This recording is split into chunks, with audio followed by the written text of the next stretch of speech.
ನಮಸ್ಕಾರ. ಭಾರ್ಗವಿ LLB. ಇವತ್ತಿನ ಸಂಚಿಕೆಯಲ್ಲಿ ಏನಾಗ್ತಿದೆ ಅಂತ ನೋಡೋಣ. ಸಂಚಿಕೆ ಶುರುವಿನಲ್ಲಿ ಅರ್ಜುನ್ ಅವರು ಹಾಗೆ ಮಕ್ಕಳನ್ನ ಹುಡ್ಕೊಂಡು ಅದೇ ಪಾಳ್ ಬಂಗ್ಲೆಗೆನೆ ಬಂದಿರ್ತಾರೆ. ಎಲ್ಲಾ ಕಡೆನೂ ಕೂಡ ಹುಡುಕ್ತಾರೆ, ಮೇಲ್ಗಡೆನೂ ಕೂಡ ಹೋಗಿ ಸರ್ಚ್ ಮಾಡ್ತಾರೆ. ಅದಾದ ನಂತರ ಮಕ್ಕಳನ್ನು ಎಲ್ಲನೂ ಕೂಡ ಕಾಣಿಸ್ತಾನೆ ಇಲ್ವಲ್ಲ, ಕಾರ್ ಬೇರೆ ಹೊರಗಡೆನೆ ನಿಲ್ಸಿದ್ದಾರೆ, ಅಂದ್ರೆ ಮಕ್ಕಳನ್ನ ಬೇರೆ ಕಡೆ ಎಲ್ಲಾದ್ರೂ ಇಟ್ಟಿದಾರ, ಎಸ್ಕೇಪ್ ಆಗ್ಬಿಟ್ಟಿದ್ದಾರೆ ಹೇಗೆ ಅಂತ ಅರ್ಜುನ್ ಅವರು ಇನ್ನೇನು ಅಲ್ಲಿಂದ ಹೊರಡ್ಬೇಕು ಅನ್ನೋಷ್ಟರಲ್ಲಿ ರೂಮ್ ಇಂದ ಒಂದು ಸೌಂಡ್ ಬಂದ್ಬಿಡುತ್ತೆ. ಆಗ ಮತ್ತೆ ಅವರು ವಾಪಸ್ ಬಂದ್ಬಿಟ್ಟು ನಿಧಾನಕ್ಕೆ ರೂಮ್ ಹತ್ರ ಬರ್ತಾರೆ. ಆದ್ರೆ ಅದು ಲಾಕ್ ಆಗಿರುತ್ತೆ. ಅಲ್ಲೇ ಇರುವ ಆ ಒಂದು ಕಿಟಕಿಯಲ್ಲಿ ಹೋಗ್ಬಿಟ್ಟು ನಿಧಾನಕ್ಕೆ ಇಣುಕು ನೋಡ್ತಾರೆ. ಅಲ್ಲಿ 5 ಜನ ಮಕ್ಕಳು ಇರ್ತಾರೆ. ಅದನ್ನ ನೋಡ್ಕೊಂಡು ಅರ್ಜುನ್ ಅವರು ತುಂಬಾನೇ ಗಾಬರಿಯಾಗ್ಬಿಟ್ಟು ಆ ಡೋರ್ ಇಂದ ಕಾಲಿಂದ ಒದ್ದು ಬಿಟ್ಟು ಹಾಗೆ ಒಳಗಡೆ ಹೊರಟೋಗ್ಬಿಡ್ತಾರೆ. ಆಗ ಮಕ್ಕಳೆಲ್ಲ ಓಡ್ ಬಂದ್ಕೊಂಡು ಅರ್ಜುನ್ ತಪ್ಕೊಂಡು, ಅಂಕಲ್ ನಮ್ಗೆ ಇಲ್ಲಿರಕ್ಕೆ ತುಂಬಾನೇ ಭಯ ಆಗ್ತಿದೆ, ಪ್ಲೀಸ್ ಅಂಕಲ್ ನಮ್ಮನ್ನ ಇಲ್ಲಿಂದ ಕರ್ಕೊಂಡೋಗಿ ಅಂತ ಮಕ್ಕಳು ಹತ್ಕೊಂಡು ಹೇಳ್ತಾ ಇರ್ಬೇಕಾದ್ರೆ, ನೋಡಿ ಮಕ್ಕಳ ಭಯ ಪಡ್ಬೇಡಿ, ನಾನ್ ಬಂದಿರೋದೇ ಅದಕ್ಕೆ ತಾನೆ, ನಾನ್ ನಿಮ್ಮನ್ನ ಕರ್ಕೊಂಡು ಹೋಗ್ತೀನಿ ಅಂತ ಅರ್ಜುನ್ ಆ ಮಕ್ಕಳನ್ನೆಲ್ಲ ಕರ್ಕೊಂಡು ಹೊರಗಡೆ ಬರ್ಬೇಕು ಅನ್ನೋಷ್ಟರಲ್ಲಿ ರೌಡಿಗಳು ಅಲ್ಲೇ ಬಾಗ್ಲ ಹತ್ರ ಬಂದು ನಿಂತ್ಕೊಂಡ್ ಬಿಡ್ತಾರೆ. ಏಯ್ ಯಾರೋ ನೀನು ಅಂತ ರೌಡಿಗಳು ಕೇಳ್ತಾ ಇರ್ಬೇಕಾದ್ರೆ, ನಾನು ನಿಮ್ಮ ಅಪ್ಪ ಅಂತ ಅರ್ಜುನ್ ಹೇಳ್ತಾನೆ. ಓ ನೋಡ್ರ ಮಗ, ಇಲ್ಲಿ ಒಳ್ಳೆ ದೂದ್ ಬೇಡ ಇದ್ದಂಗಿದ್ದವನೇ, ಇವನು ಇಷ್ಟೇ ಚೆನ್ನಾಗಿರುವವನು ಇಲ್ಲಿಗೆ ಬಂದಿದ್ದಾನಂತಂದ್ರೆ ಇವನಿಗೂ ಕೂಡ ಒಂದು ರೇಟ್ ಫಿಕ್ಸ್ ಮಾಡ್ರೋ ಅಂತ ರೌಡಿಗಳು ಆಡ್ಕೊಂಡು ಅರ್ಜುನ್ ನಡ್ತಾ ಇರ್ಬೇಕಾದ್ರೆ, ಏಯ್ ನಿಮ್ಗೆ ಹೆಣ್ಣನ್ನ ಎಷ್ಟೊಂದು ಕೆಟ್ಟದಾಗಿ ನೋಡುವ ನಿಮ್ಗೆನೆ ಇಷ್ಟ ಇರ್ಬೇಕಾದ್ರೆ ಇನ್ನ ಹೆಣ್ಣಂತ ಅಂದ್ರೆ ನಾನು ಕೈ ಮುಗ್ದು ಪೂಜಿಸ್ತೀನಿ, ಕೈ ಮುಗಿತೀನಿ, ನನಗಿನ್ನ ಎಷ್ಟ್ ಇರ್ಬೇಡ ಅಂತ ಇಲ್ಲಿ ಅರ್ಜುನ್ ಹೇಳ್ತಾನೆ. ನೋಡು, ಇಲ್ಲು ಎಲ್ಲಿಗೆ ಬಂದಿದೆ ಅಂತ ನಿನ್ಗೆ ಚೆನ್ನಾಗಿನೇ ಗೊತ್ತು ತಾನೆ, ಇನ್ನ ನೀನ್ ಇಲ್ಲಿಂದ ಜೀವಂತವಾಗಿ ಆಚೆ ಹೋಗುವ ಮಾತೇ ಇಲ್ಲ ಅಂತ ರೌಡಿಗಳು ಹೇಳ್ತಿರ್ಬೇಕಾದ್ರೆ, ನನ್ ಬಗ್ಗೆ ಏನಾಗುತ್ತೋ ನನಗಂತೂ ಗೊತ್ತಿಲ್ಲ, ಆದ್ರೆ ನಿಮ್ ಬಗ್ಗೆ ಏನ್ ಮಾಡ್ತೀನಿ ನಾನ್ ನಿಮ್ಗೆ ಅಂತ ಇನ್ನು 2 ನಿಮಿಷದಲ್ಲಿ ಗೊತ್ತಾಗುತ್ತೆ ಅಂತ ಅರ್ಜುನ್ ಹೇಳ್ತಾ ಇರ್ಬೇಕಾದ್ರೆ, ಆಗ ಹೊರಗಡೆಯಿಂದ ಪೊಲೀಸ್ ವ್ಯಾನ್ ಇದು ಸೈರನ್ ಕೇಳ್ತಾ ಇರುತ್ತೆ. ಅದನ್ನ ಕೇಳಿಸ್ಕೊಂಡು ರೌಡಿಗಳು ತುಂಬಾನೇ ಗಾಬರಿ ಆಗ್ತಾರೆ. ಇಲ್ಲಿ ಬೃಂದ ರುದ್ರನ ಹತ್ರನೇ ಬಂದ್ಕೊಂಡು ಬಂದ್ಬಿಡ್ತಾಳೆ. ಆಗ ರುದ್ರ ಅವರು ಏನ್ ಬೃಂದ ಅಂತ ಕೇಳಿದ ತಕ್ಷಣ, ಅದನ್ನ ನಾನ್ ಹೇಳ್ಬೇಕು ರುದ್ರತೆ, ಇಷ್ಟು ದಿನ ನಿಮ್ಮ ನೋವಲ್ಲಿ ನಿಮ್ ಧ್ವನಿನೇ ಕುಗ್ಗೋಗಿತ್ತು, ಆದ್ರೆ ಇತ್ತೀಚೆಗೆ ಮಾತ್ರ ಧ್ವನಿ ಎತ್ತರಿಸಿ ಮಾತಾಡ್ತಿದ್ದೀರಲ್ಲ, ಏನ್ ಸಮಾಚಾರ ಅಂತ ಬೃಂದ ಕೇಳ್ತಿರ್ಬೇಕಾದ್ರೆ, ಯಾಕೆ ಬೃಂದ ಈ ತರ ಮಾತಾಡ್ತಿದ್ಯಲ್ಲ, ನಾನು ಕೂಡ ಈ ಮನೆಯವಳೆ ತಾನೆ ಅಂತ ಬೃಂದ ಅಂಕೆ ರುದ್ರ ಅವ್ರು ಹೇಳ್ತಿರ್ಬೇಕಾದ್ರೆ, ಹೌದು ರುದ್ರತೆ, ನೀವು ಈ ಮನೆಯವರು, ಆದ್ರೆ ಯಾವಾಗ ಗೊತ್ತಾ, ಈ ಮನೆಯ ರೂಲ್ಸ್ ನೆಲ್ಲ ಫಾಲೋ ಮಾಡಿದವಾಗ, ಈ ಮನೆಯವ್ರ ಮಾತನ್ನೆಲ್ಲ ಕೇಳ್ಕೊಂಡು ಇದ್ದವಾಗ, ಇಲ್ಲ ಅಂತಿದ್ದಿದ್ರೆ ನೀವು ಈ ಮನೆಯಿಂದ ಹೊರಗಡೆ ಹೋಗ್ಬೇಕಾಗುತ್ತೆ. ಹೇಳಿ ರುದ್ರತೆ, ಹೋಗಕ್ಕೆ ಆಸೆ ಪಡ್ತೀರಾ ಹೇಳಿ ಅಂತ ಬೃಂದ ಕೇಳ್ತಿರ್ಬೇಕಾದ್ರೆ, ಏನು ನಾಲ್ಗೆ ಉದ್ದ ಆಗ್ತಿದೆ, ಜಾಸ್ತಿನೇ ಮಾತಾಡ್ತಿದ್ಯಾ, ನಾನು ಕೂಡ ಈ ಮನೆ ಸೊಸೆ ಅನ್ನೋದನ್ನ ನೀನು ಮರೆತು ಮಾತಾಡ್ತಿದ್ಯಾ, ನೀನೇನೋ ಈ ಮನೆ ಯಜಮಾನಿನಾ ಅಂತ ಇಲ್ಲಿ ಕೋಪ ಮಾಡ್ಕೊಂಡು ರುದ್ರ ಕೇಳ್ತಿರ್ಬೇಕಾದ್ರೆ, ಹೌದು ರುದ್ರತೆ, ನಾನು ಈ ಮನೆ ಯಜಮಾನಿನೇ, ಈ ಮನೆ ಒಂದು ನನ್ನ ಹೆಸರಲ್ಲಿ ಇಲ್ಲ ಅನ್ನೋದು ಬಿಟ್ಟದಿದ್ರೆ ಈ ಮನೆ ಯಜಮಾನ ಹಾಗೆ ಮಿಕ್ದವರು ಎಲ್ಲರೂ ಕೂಡ ನನ್ನ ಕಪಿ ಮುಷ್ಟಿಯಲ್ಲೇನೆ ಇದ್ದಾರೆ ಅಂತ ಬೃಂದ ಹೇಳ್ತಿರ್ಬೇಕಾದ್ರೆ, ಹೌದು ಸುಮಾರಷ್ಟು ದಿನಗಳಿಂದ ನಾನು ಕೂಡ ಅದನ್ನ ಗಮನಿಸ್ಕೊಂಡು ಬರ್ತಾನೆ ಇದ್ದೀನಿ, ಈ ಮನೆಯವ್ರು ಎಲ್ಲ ನಾಲ್ಗೆನೂ ಕೂಡ ನಿನ್ನ ಇಷ್ಟದಲ್ಲಿ ಇದೆ ಅನ್ನೋ ಮಾತ್ರಕ್ಕೆ ನೀನ್ ಹೇಳ್ದಾಗೆಲ್ಲ ಕೇಳ್ಕೊಂಡಿರಕ್ಕಾಗಲ್ಲ ಅಂತ ರುದ್ರ ಹೇಳ್ತಾರೆ. ನೀನ್ ಮಾಡಿರುವ ಕೆಟ್ಟ ಕೆಲಸ ಯಾವ್ದನ್ನು ಕೂಡ ನನಗೆ ಅರ್ಥ ಆಗದಿರುವಷ್ಟು ದಡ್ಡಿ ಅಂತ ನಾನ್ ಅನ್ಕೊಂಡಿದ್ಯಾ, ಸುಮಾರಷ್ಟು ದಿನದಿಂದ ನಿನ್ನನ್ನ ಗಮನಿಸ್ತಾನೆ ಇದ್ದೀನಿ, ನಾನ್ ನಿನ್ನ ಹತ್ರ ಮಾತಾಡ್ಬೇಕು ಅಂತ ಅನ್ಕೊಂಡಿದ್ದೆ, ನೀನೇ ನನ್ನ ಹತ್ರ ಬಂದಿರೋದು ಒಳ್ಳೇದೇ ಆಯ್ತು. ನೋಡು, ಇಷ್ಟು ದಿನ ರಿತು ಮನೇಲೇನೆ ಇದ್ಲಲ್ಲ, ಅವಳು ಸುಮ್ನೆನೆ ಈ ಮನೇಲಿ ಇದ್ದಿದ್ದಲ್ಲ, ನೀನ್ ಅವಳನ್ನ ಮನೇಲಿ ಇರಿಸಿರೋದು ಅಂತ ನನ್ಗೆ ಚೆನ್ನಾಗೇನೆ ಗೊತ್ತು. ಅರ್ಜುನ್ ಮತ್ತೆ ಭಾರ್ಗವಿ ತಲೆನ ಕೆಡಿಸ್ಬಿಟ್ಟು ಅವ್ರನ್ನ ಮನೆಯಿಂದ ಹೊರಟೋಗೋ ಹಾಗೆ ಮಾಡಿದ್ಯಲ್ಲ, ಅದು ಅಲ್ಲದೆ ಭಾವನು ಕೂಡ ಅವ್ರ ಅಮ್ಮನ ಮಾತನ್ನ ಕೇಳ್ದೇ ಇರೋ ಹಾಗೆ ಅವ್ರನ್ನು ಕೂಡ ಕಂಟ್ರೋಲ್ಗೆನೆ ತಗೊಂಡಿದ್ಯಲ್ಲ, ಇದ್ಯಾವುದನ್ನು ಕೂಡ ನನಗೇನೆ ಗೊತ್ತಾಗಲ್ಲ ಅಂತ ಅನ್ಕೊಂಡಿದ್ಯಾ. ನಿನ್ಗೆ ಯಾರಾದ್ರೂ ಕೂಡ ಚೆನ್ನಾಗಿದ್ದಿದ್ರೆ ಅದನ್ನ ನೋಡ್ಕೊಂಡು ಸುಮ್ನೆ ಇರೋಕೇನೆ ಆಗೋದಿಲ್ಲ, ಅವ್ರ ಸಂಸಾರನ ಹಾಳ್ ಮಾಡ್ಬೇಕು ಅಂತ ಯಾವಾಗ್ಲೂ ಕೂಡ ಉರ್ಕೊಂಡಿರೋದೇ ನಿನ್ ಕೆಲ್ಸ ಅಲ್ವಾ ಅಂತ ಇಲ್ಲಿ ರುದ್ರ ಚೆನ್ನಾಗಿ ಬೃಂದನಿಗೆ ಬೈತಾ ಇರ್ಬೇಕಾದ್ರೆ, ಓ ಪರವಾಗಿಲ್ಲ ರುದ್ರತೆ, ಇಷ್ಟೊಂದು ಚೆನ್ನಾಗಿನೇ ಮಾತಾಡ್ತಿದ್ದೀರಾ, ನಾನು ಅನ್ಕೊಂಡೇ ಇರ್ಲಿಲ್ಲ ನಿಮ್ಗೂ ಕೂಡ ಇಷ್ಟೊಂದು ಚೆನ್ನಾಗಿ ಮಾತಾಡಕ್ಕೇನೆ ಬರುತ್ತೆ ಅಂತ. ನೀವೇ ಎಲ್ಲದೂ ಕೂಡ ಹೇಳಿದ್ಮೇಲೆ ನಾನಿನ್ನ ಹೇಳಕ್ ಏನಿದೆ ಅಂತ ಬೃಂದ ಕೇಳ್ತಿರ್ಬೇಕಾದ್ರೆ, ಅಂದ್ರೆ ಈಗ ನನ್ ಮಗಳನ್ನ ನೀನು ಸುಖ ಸುಮ್ನೆ ಆ ವಿಕ್ಕಿ ಜೊತೆಗೇನೆ ಆ ಮನೆಗೆ ಕಳಿಸಿದ್ದಲ್ಲ ಅಂತಾಯ್ತು, ಅದ್ರ ಹಿಂದೆ ನಿನಗಿವಾಗ ಏನೋ ಲಾಭ ಇದೆ ಅಂತಾಯ್ತು. ಶಕ್ತಿ ಅಣ್ಣ ಮತ್ತೆ ಭಾವ ಒಂದಾಗದಿದ್ರೆ ಹೇಳು, ಇದ್ರದಿಂದ ನಿನ್ಗೆ ಏನ್ ಲಾಭ ಇದೆ ಅಂತ ಹೇಳು ಅಂತ ರುದ್ರ ಕೇಳ್ತಿರ್ಬೇಕಾದ್ರೆ, ಆಗ ಬೃಂದ ಜೋರಾಗಿನೇ ನಗಾಡ್ಕೊಂಡು, ನೀವೇನು ಹೇಳ್ಬಿಟ್ರಲ್ಲ, ಇದ್ರಲ್ಲಿ ನಾನಿನ್ನ ಹೇಳಕ್ ಏನಿದೆ ಅಂತ ಬೃಂದ ವ್ಯಂಗ್ಯವಾಗಿ ಮಾತಾಡ್ತಾಳೆ.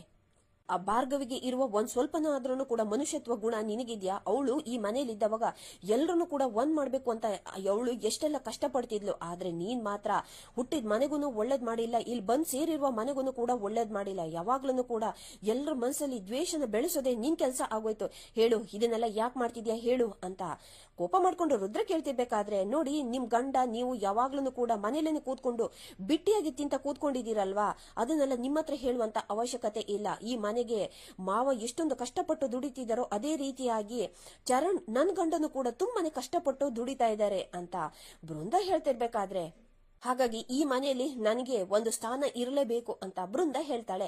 ಯಾವಾಗ್ಲೂ ಕೂಡ ಸ್ಥಾನ ಸ್ಥಾನ ಅಂತ ಹೇಳ್ತಿದ್ಯಲ್ವಾ, ಇದೇನು ಪಾರ್ಲಿಮೆಂಟ್ ಅಂತ ಅನ್ಕೊಂಡಿದ್ಯಾ ಸ್ಥಾನ ಬಯಸಕ್ಕೆ? ಮನೆ ಅಂತಂದ್ರ ಮೇಲೆ ಅವಕಾಶ, ಸಮಯ, ಸಂದರ್ಭ ಯಾವ್ಯಾವ್ರಿಗೆ ಯಾವ್ಯಾವ ಜವಾಬ್ದಾರಿ ಸಿಗ್ಬೇಕು ಅದು ಸಿಕ್ಕೇ ಸಿಗುತ್ತೆ ಅಂತ ರುದ್ರ ಹೇಳ್ತಾರೆ. ಅದು ನಿಮ್ಮಂತ ದೊಡ್ಡರಿಗೆ ಮಾತ್ರ. ಯಾವಾಗ್ಲೂ ಕೂಡ 3 ಹೊತ್ತು ಮನೇಲಿ ಬಿದ್ಕೊಂಡು ಬಿಟ್ಟಿಯಾಗಿ ತಿಂತ ಇರ್ತೀರಲ್ವಾ, ನೀವು ಸಮಯ ಸಂದರ್ಭನ ನೋಡ್ಕೊಂಡು ತಗೊಳ್ಳಿ. ಆದ್ರೆ ನಾನ್ ಹಾಗಲ್ಲ, ನನಗೆ ಯಾವಾಗ ಬೇಕು ಅಂತ ನಾನ್ ಅನ್ಕೊಂತೀನೋ ಆವಾಗ ನಾನು ಅದನ್ನ ಪಡ್ಕೊಂತೀನಿ ಅಂತ ಬೃಂದ ಹೇಳ್ತಾಳೆ. ನೀನು ಒಂಥರ ಬಂಡೆಕಲ್ಲಿದ್ದಂಗೆನೆ, ಹೋಗಿ ಹೋಗಿ ನಿನ್ಗೇನೆ ತಲೆ ಚಚ್ಕೊಳ್ಳೋದಿದ್ರೆ ನಮ್ ತಲೆನೆ ಹಾಳಾಗುತ್ತೆ ನೋಡು. ಯಾವಾಗ್ಲೂ ಕೂಡ ಸ್ಥಾನ ಸ್ಥಾನ ಅಂತ ಬಾಯ್ ಬಡ್ಕೊಂತ ಇರ್ತೀಯಲ್ವಾ, ಅದು ನಮಗ್ ನಾವೇನೆ ನಾವು ಮಾಡುವ ಒಳ್ಳೆ ಕೆಲಸನ ನೋಡಿ ಜನರು ನಮ್ಗೇನೆ ಕೊಡ್ಬೇಕಾಗಿರೋದು. ಅದನ್ನ ಬಲವಂತವಾಗಿ ನಾವು ಕಿತ್ಕೊಳ್ಳೋದಲ್ಲ. ಇದೇ ತರ ಸ್ಥಾನ ಬೇಕು, ಗೌರವ ಬೇಕು ಅಂತ ಬಡ್ಕೊಂತ ಇದ್ದದಿದ್ರೆ ಭಾರ್ಗವಿ ಬಂದ್ಕೊಂಡು ನಿನ್ ಸ್ಥಾನ ಏನು ಅಂತ ಅವಳು ನಿನ್ಗೆ ತೋರಿಸ್ತಾಳೆ, ಹುಷಾರ್ ಅಂತ ಹೇಳ್ಬಿಟ್ಟು ರುದ್ರ ಅಲ್ಲಿಂದ ಹೊರಟೋಗ್ಬಿಡ್ತಾರೆ. ಯಾವಾಗ್ಲೂ ಕೂಡ ಇವರಿಗೆ ಭಾರ್ಗವಿ ಭಾರ್ಗವಿ ಇಷ್ಟು ದಿನ ಬಾಯಿ ಮುಚ್ಕೊಂಡಿರುವ ಇವರು ಕೂಡ ನನ್ನ ವಿರುದ್ಧನೇ ತಿರುಗಿ ಬಿದ್ದಿದಾರ ಅಂತಂದ್ರೆ, ಆ ಭಾರ್ಗವಿ ಎಲ್ಲೇ ಇದ್ರೂ ಕೂಡ ನನಗ್ ಮಾತ್ರ ನೆಮ್ಮದಿಯಾಗಿರಕ್ಕೆ ಬಿಡೋದೇ ಇಲ್ಲ ಅವಳು. ಈ ಮನೆಯಲ್ಲಿ ಲಾಯರ್ ಅನ್ನೋರು ಮಾವ ಒಬ್ರನೇ ಆಗಿರ್ಬೇಕು, ಹಾಗೆ ಯಜಮಾನಿ ನಾನ್ ಒಬ್ಳೇನೆ ಆಗಿರ್ಬೇಕು. ಒಂದ್ ವೇಳೆ ಅವಳೇನಾದ್ರೂ ಕೂಡ ಮತ್ತೆ ಈ ಮನೆಗ್ ಬಂದಿದ್ರೆ ಇಬ್ಬಿಬ್ರಾಗುತ್ತೆ. ಆ ಸ್ಥಾನನ ನನ್ನ ಸ್ಥಾನ ಮಾತ್ರ ನಾನು ಯಾವುದೇ ಕಾರಣಕ್ಕೂ ಬಿಟ್ಕೊಡಲ್ಲ ಅಂದ್ರ ಮೇಲೆ ಅವಳು ಇನ್ನು ಮುಂದೆ ಯಾವುದೇ ಕಾರಣಕ್ಕೂ ಈ ಮನೆಗೆ ಕಾಲಿಡ್ಬಾರ್ದು ಅಂತ ಇಲ್ಲಿ ಬೃಂದ ಹೇಳ್ತಾ ಇರ್ತಾಳೆ. ಇಲ್ಲಿ ಜಯರಾಜ್ ಮತ್ತೆ ಶ್ರೀಮಂತ ಇಬ್ರು ಕೂಡ ಮಾತಾಡ್ಕೊಂಡು ಒಂದ್ ರೋಡ್ ಅಲ್ಲಿ ನಡ್ಕೊಂಡ್ ಬರ್ತಾ ಇರ್ತಾರೆ. ನೋಡು, ನೀನ್ ಕಳಿಸಿದ್ಯಲ್ಲ ಆ ಮಕ್ಳು ಎಲ್ಲರೂ ಕೂಡ ಸೇಫ್ ಆಗಿದ್ದಾರೆ, ನೆಕ್ಸ್ಟ್ ಬ್ಯಾಚ್ ನ ಯಾವಾಗ ಕಳಿಸ್ತೀಯಾ ಅಂತ ಕೇಳ್ತಾರೆ.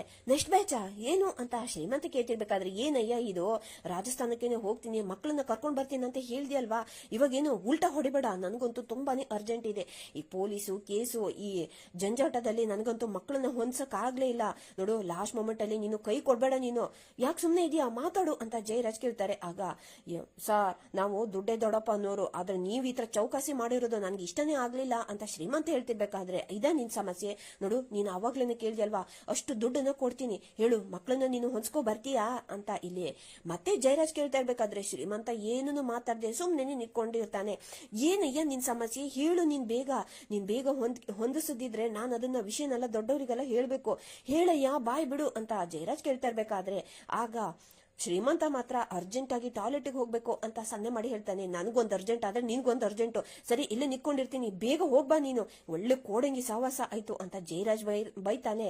ಆಗ ಶ್ರೀಮಂತ ಒಂದ್ ಸೈಡ್ಗೆನೆ ಓಡ್ಕೊಂಡ್ ಬಂದು ಹಾಗೆ ಅರ್ಜುನ್ಗೆನೆ ಕಾಲ್ ಮಾಡ್ಬಿಡ್ತಾನೆ. ಅಳಿಮಯ್ಯ, ನಾನ್ ಮುಂದಿಂದು ಏನ್ ಸ್ಟೆಪ್ ಇವಾಗ, ನಾನು ಅವನಿಂದ ತಪ್ಪಿಸ್ಕೊಂಡು ಸೈಡಿಗೆ ಬಂದಿದ್ದೀನಿ ಅಂತ ಶ್ರೀಮಂತ ಹೇಳ್ತಾ ಇರ್ಬೇಕಾದ್ರೆ, ಮಾವ ನೀನೇನು ಕೂಡ ಟೆನ್ಷನ್ ಮಾಡ್ಬೇಡ, ನಾನು ಆಗ್ಲೇ ನಿನಗೆ ಕೊಟ್ಟಿರುವ ಪೆನ್ನ ಅವನಿಗೆ ನೀನು ಕೊಟ್ಟಿದ್ಯಾ ತಾನೆ ಅಂತ ಹಾಗೆ ಅರ್ಜುನ್ ಕೇಳ್ತಿರ್ಬೇಕಾದ್ರೆ, ಕೊಟ್ಟಿದ್ದೀನಿ ಅಂತ ಶ್ರೀಮಂತ ಹೇಳ್ತಾನೆ. ಅದು ಸಾಮಾನ್ಯ ಪೆನ್ನಲ್ಲ, ಅದರಲ್ಲಿ GPS ನಾನು ಆನ್ ಮಾಡಿ ಇಟ್ಟಿದ್ದೀನಿ, ಅವನು ಎಲ್ಲೇ ಹೋದ್ರೂ ಕೂಡ ಪೊಲೀಸ್ನವರಿಂದ ಅವನು ತಪ್ಪಿಸ್ಕೊಳ್ಳಕ್ಕೆ ಸಾಧ್ಯನೇ ಇಲ್ಲ. ಪೊಲೀಸ್ನವರು ಇನ್ನೇನ್ ಬಂದು ಅವನ ಅಟ್ಯಾಕ್ ಮಾಡ್ಕೊಂಡು ಎತ್ತಕೊಂಡು ಹೋಗ್ತಾರೆ, ನೀನ್ ಮಾತ್ರ ಹುಷಾರಾಗಿ ಅಲ್ಲಿಂದ ಎಸ್ಕೇಪ್ ಆಗ್ಬಿಡು, ಮಕ್ಕಳನ್ನು ಕೂಡ ನನಗೆ ಸಿಕ್ಕಿಬಿಟ್ಟಿದ್ದಾರೆ ಅಂತ ಅರ್ಜುನ್ ಹೇಳಿದ ತಕ್ಷಣ, ಅಳಿಮಯ್ಯ ನೀವಿಬ್ರು ಗಂಡ ಹೆಂಡತಿ ಸಾಮಾನ್ಯದವರಲ್ಲ, ಬಲೆ ಜೋಡಿ ನೀವು, ಸರಿ ಅಂತ ಇಬ್ರು ಕೂಡ ಫೋನ್ ಕಟ್ ಮಾಡ್ಬಿಟ್ರೆ, ಇಲ್ಲಿ ಜಯರಾಜ್ ಅಂತ ಮುಗ್ಧ ಮಕ್ಕಳನ್ನ ಇಟ್ಕೊಂಡು ನೀನು ಮಾರಕ್ ಹೋಗಿದ್ಯಲ್ವಾ, ಬಿಸ್ನೆಸ್ ಮಾಡ್ತೀಯಲ್ವಾ, ಇನ್ನೇನು ನಿನ್ನ ಪೊಲೀಸ್ನವ್ರಿಗೆ ಎತ್ತಕೊಂಡು ಹೋಗ್ತಾರೆ.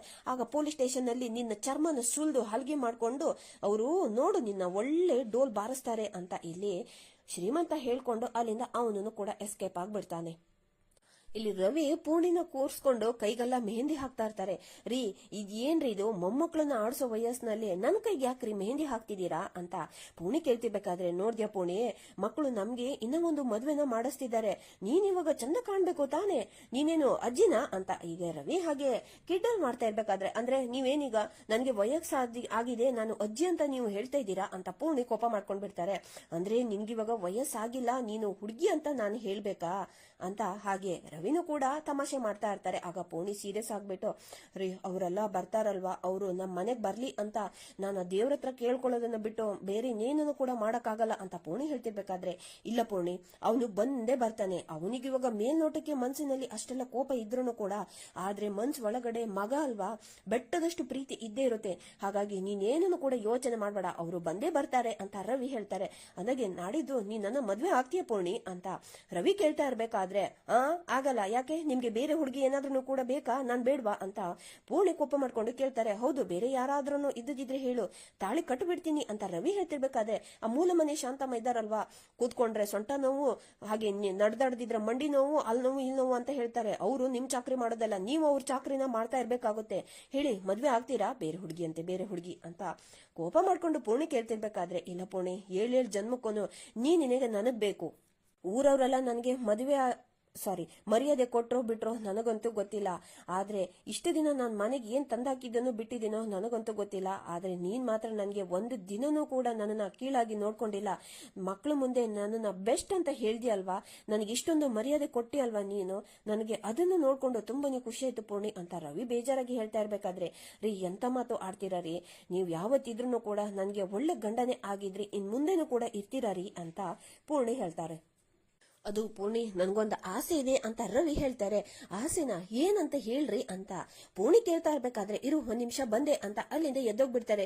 ರೀ ಇರ್ರಿ, ಅದೇನು ಅಂತ ಹೇಳಿ ಅಂತ ಪೂರ್ಣಿ ಕೂಗ್ತಾ ಇದ್ರು ಕೂಡ ರವಿ ಅಲ್ಲಿಂದ ಎದ್ದೋಗ್ಬಿಟ್ರೆ, ಇವ್ರಿಗೆ ಏನಾಗಿದೆ, ಯಾಕೆ ಇವತ್ತು ಈ ತರ ಮಾಡ್ತಾ ಇದ್ದಾರೆ ಅಂತ ಪೂರ್ಣಿನೂ ಕೂಡ ಹಾಗೆ ಎದ್ ಬಂದು ರವಿ ಪಕ್ಕದಲ್ಲೇ ಬಂದು ನಿಂತ್ಕೊಂಡ್ ಬಿಡ್ತಾರೆ. ಅದು ಏನಿಲ್ಲ ಪೂರ್ಣಿ, ಅವತ್ತು ಫಸ್ಟ್ ಟೈಮ್ ನಿನ್ನನ್ನ ಹೆಣ್ಣೋಡೋ ಶಾಸ್ತ್ರಕ್ಕಂತ ನಿಮ್ ಮನೆಗ್ ಬಂದವಾಗ ನೀನ್ ನನ್ನನ್ನ ಬಾಗ್ಲು ಸಂಧಿಯಿಂದ ಇಣುಕಿ ನೋಡ್ತಾ ಇದ್ಯಲ್ವಾ, ಅದು ಇನ್ನೂ ಕೂಡ ನನ್ನ ಕಣ್ಣಿಗೆ ಹಾಗೆ ಕಣ್ಣಿಗೆ ಕಟ್ಟದಾಗಿದೆ.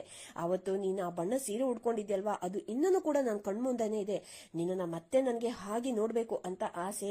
ಹಾಗಾಗಿ ನಿನ್ಗೋಸ್ಕರ ಅಂತ ಈ ಸೀರೆ ತಗೊಬಂದಿದ್ದೀನಿ ಅಂತ ಒಂದ್ ಹೊಸ ಸೀರೆನ ಪೂರ್ಣಿ ಮುಂದೆ ಹಿಡಿದಿದ ತಕ್ಷಣ ಅದನ್ನ ನೋಡ್ಕೊಂಡು ಪೂರ್ಣಿ ತುಂಬಾನೇ ಖುಷಿಯಾಗ್ಬಿಡ್ತಾರೆ.